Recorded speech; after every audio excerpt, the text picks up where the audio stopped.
Hello and welcome to Anugraha Yoga. My name is Renee, and today we are continuing our yoga series where we're bringing into practice the yamas and the niyamas.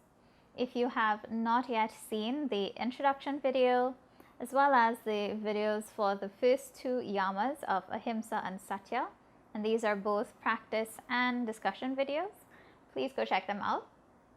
If you've already checked them out, please let me know how you're doing, what you think about them, because I really hope that these videos are a source of inspiration, that they're food for thoughts. They provide food for thought and help you to go deeper into your own practice of yoga.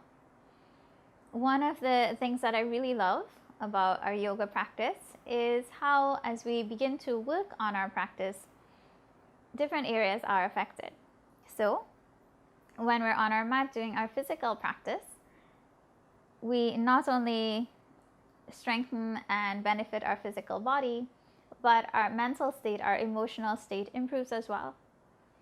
When we look at the yamas, if we have been working on ahimsa and if we've been working with satya, Asteya naturally follows. Today we focus on the third yama, Asteya, the yama of non-stealing. And it naturally follows from ahimsa and from satya, because Asteya asks us to act with the principles of integrity and also appropriate exchange. If we've been working with ahimsa and with satya, we will begin to have a better appreciation of what this is, because if we were to consider stealing, it might be because we are unhappy or discontented with ourselves or with certain circumstances or whatever. And in that way, if we are not happy, we may be more inclined to take what is not rightfully ours. So, in Deborah Adele's work on the yamas and the niyamas, she speaks about different ways that we can steal and how we can look at them. And these are given as stealing from others, stealing from the earth, stealing from our future, and stealing from ourselves. As we begin to think about Asteya, we will notice that stealing is not just physical stealing, but can go deeper than that. We want to make sure that when we are with others, we are fully present, because when we are not fully present, we are stealing away their time. Sometimes we might be stealing away their energy. If we are with someone who has an issue, who comes to us with troubles, and we make this issue about ourselves, putting ourselves into it, then that is a way of stealing from them. So we want to make sure that we are present with those that we love, those who come to us. And so we're not stealing away not just physical objects, material objects, but their time, their energy, their comfort. For myself, I have been working on being more present in this time of technology and social media, especially because we try to be in contact all the time. So I have to really manage my attention to my phone when I'm with those that I love. So that is one thing to consider, how you can be stealing from others, not just in a physical sense, but in other senses. As we go deeper and we think about stealing from the earth, we can think about this time that we are in now. 2020 is going to be remembered for this COVID-19, this novel virus, where so many of us have been asked to stay inside, and in doing so, the earth has been given time to restore itself, in terms of the resources, the oxygen levels, in terms of wildlife, in terms of greenery, these kinds of things.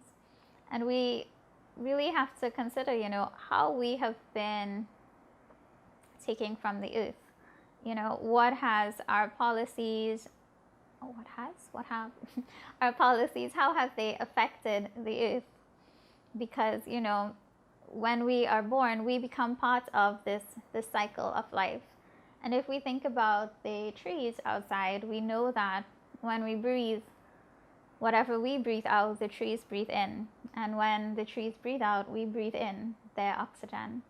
So it is part of a cycle, and we want to consider how we might be stealing from the earth and how we can prevent this, what actions we can take to not do this. In terms of stealing from our future, when we think about Asteya as it relates to the earth, it can lead us naturally into thinking about our future. Right now at present, there are so many young activists, indigenous persons, as well as young persons all around the world who are standing up for their communities, for their spaces, for the planet. And we really have to begin to look at how our actions and how our decisions are going to impact future generations. When we think about it, we can reflect on the 7th generation principle. And this is a principle that is found amongst a number of indigenous peoples in the Americas, where decisions that are made have to consider, how they impact on the following future 7 generations. So it's not just about, what I do now impacts things around me now, but 7 generations on, how is it going to look? So we must remember that we are caretakers, not just for ourselves, but for those who will inherit the earth and the results of our decisions. So we have to think about that, I think, especially in terms of our economic policies, in terms of just all of these business things and how it affects us and how we can go about doing a better way of living. We should also consider how we steal from ourselves. And this is something that is a bit tricky, I find. We want to look at, again, being present. Just as in how we can steal from others, we can steal from ourselves in the same way by not staying in this present moment, by living in the past, in situations that have gone before, and giving our energy to those situations, or in thinking too much about the future and not appreciating where you are now. We might be trying to fit ourselves into ideas and spaces that don't quite mesh with us.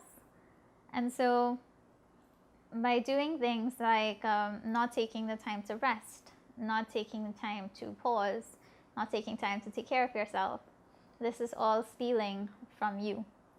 So Asteya guides our attempts and our tendencies to look outwards for any form of satisfaction, any form of comfort, I guess. And while yes, there's that, but we have to also be aware of what is inside and really begin to go deeper. We must shift our focus to our deeper self, our deeper truth, and so build competencies, build our ability to create circumstances and situations that we want to be in. And in doing so, we open ourselves up to infinite possibilities. Infinite possibilities, and I think a deeper level of joy and satisfaction with our lives. So as we think about Asteya, we can begin to think about how this might play out on the yoga mat. And I invite you to join me for the follow-up video to this one, where we will work on our yoga practice. Thank you. Hey guys, thank you for watching my video. I hope you enjoyed. Please feel free to like and subscribe to my channel. If you have a question or a comment, leave it down below. And follow me at Anugraha Yoga TT on Facebook and on Instagram. Thanks again. Bye.